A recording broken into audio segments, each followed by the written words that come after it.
What's up, everybody? This is Charles.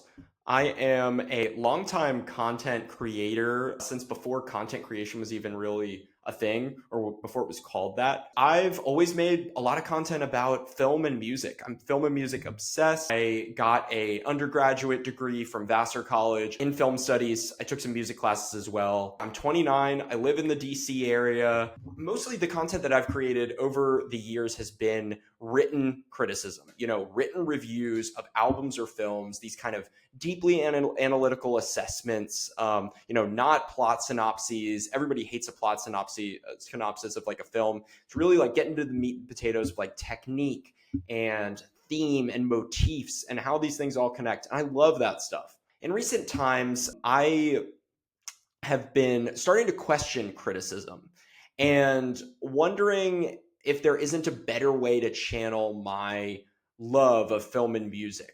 There isn't a better vehicle for my love that could connect with more people, that could reach a wider audience, and that could start discourse in a more important way. Because really, one of the most important purposes of criticism, in my opinion, is to foster this conversation and properly frame this conversation around a work of art. A film or album or book is put out into the world, and how people talk about it, like people could talk about it and read it in lots of different ways. But I think that a critic's job or a curator or a conversation leader, a thought leader's job is to really like frame that conversation properly for people. I can do that well, but I think written reviews are maybe not the way to do that anymore. Pretty much everyone I talk to socially outside of the critic world is like, I don't read a written review. I haven't ever read a written review. And that's just wild to me because critics are great recommenders of things. They're a fantastic and really the resource to go to if you want. I hear people say all the time, I want a new movie to watch. I want new music. I'm so tired of my old music. And like, people like me, sickos who consume hundreds of albums a year, hundreds of films a year, we're the people you should go to be like, what's good? Like, what is good out there? I want to provide that for people. I don't want to just be talking to other critics, which I think sometimes you run the risk of with the written criticism, especially like high level written criticism, like I've tried to write, probably tried and failed. And it's not about dumbing it down at all. It's just that people don't really want to read criticism anymore, I don't think, except other critics, really. You're talking to other critics if you're writing that type of stuff, or people like the very few sickos who are also that deeply interested in that stuff that they will go out there and read it. But other than that, it's not a lot of people. And I want to share my love and knowledge about film and music with a broader amount of people. I want to talk to more people out there. I want more people to respond, tell me what they think of my takes, because that discourse is, in my opinion, the best way to enjoy art, is to hear what other people have to say and kind of create this web in your mind of understanding about something based on this multiplicity of perspectives. That's the best part of art, and that can be facilitated by criticism, and criticism can get the ball rolling and ask the right questions and make claims that then you can bounce off of. Maybe you don't agree with a claim I'm making or someone else is making. That's perfect. That's the point of criticism, is that then you respond to that and you're like, that this person thought this, I thought that was really interesting, but I actually thought this over here. I didn't, fuck that. I didn't agree with that. That's something that's great about criticism. It also can provide context. And I think context is super important for understanding, often better enjoying. Context is better for better enjoying film or music or any of this stuff. It's really like knowing more about where the artist came from, who made it, and what state of mind they might have been in. And also, trying to understand the purpose of art based on all of the information that it is telling you about itself. The music in a film, the visual choices, the acting style.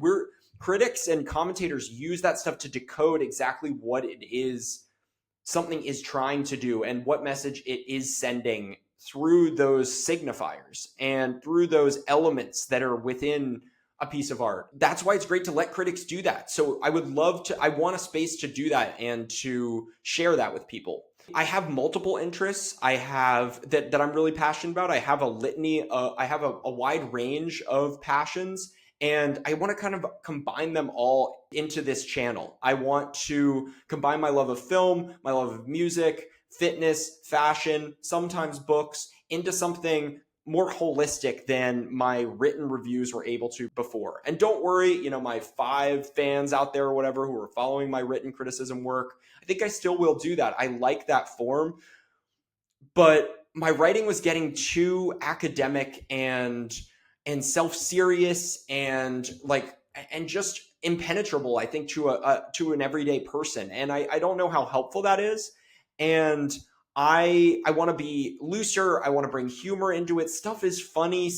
I am stupid and make plenty of mistakes. And I want that to be part of the discussion and the whole package, I guess. So yeah, I'm going to be talking on this channel about movies. I'm going to be talking about music and clothes and workout routines and how that stuff all kind of intermingles into like a fulfilled or attempting to be fulfilled modern life. That's kind of my goal here. On the fashion tip, I guess, just to give you a little taste, I think I'm going to do a fit check every episode. Here we go for today. These are earrings that I got, I think, in Portland, Oregon a few years ago at like a thrift store. I've been really happy with the 3 pearls on either side. I really like them. My eyebrow piercing, it's looking more like a eyebrow ring, which it's not supposed to. It's been looking like this for years now. I really need to get I don't know, not even it tightened. I need to get a different size one, I think. But going down the fit here, this is a Young Boy Never Broke Again shirt, not even a concert tee. This is the Baton Rouge wrapper. I got this at Spencer's, which is a great place to get shirts for artists that teenagers are into, basically. So you could go to Spencer's for a shirt for a rapper you might like, or a pop punk artist, or even like a metal artist. I think they have that. Or maybe that's Hot Topic. Not entirely sure. But yeah, I got this at Spencer's. I love Young Boy Never Broke Again. Somewhat controversial guy. I think he has 12 kids and was in prison recently on gun charges and on house arrest for the past few years. But he makes some fire music, I will say. And I thought the shirt was pretty cool.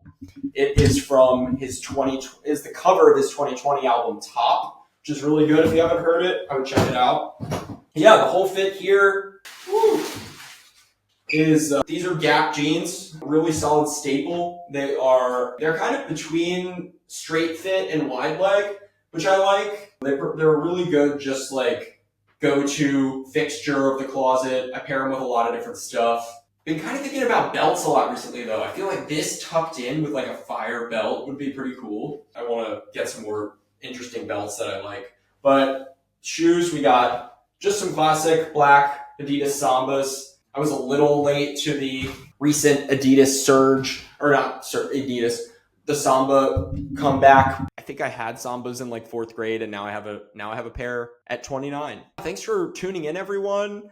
I am going to try and put these out regularly, and I'm going to, I think, go to YouTube and also, cut it up and put shorter versions of my best thoughts if I can have best thoughts. Like, please, someone give me thoughts, to TikTok and Reels. I'm Charles, and come hang out with me for a little bit, like every week. It will be cool. I'll give you good music and film recommendations, and I just also want to get at like the emotional truths of why we're into this stuff and how art makes us feel. Because yeah, I think I have some emotional intelligence. I hope. A couple of people have told me that. And I want to tap into just how a piece of art makes us feel and why, and what's relatable about it in that way.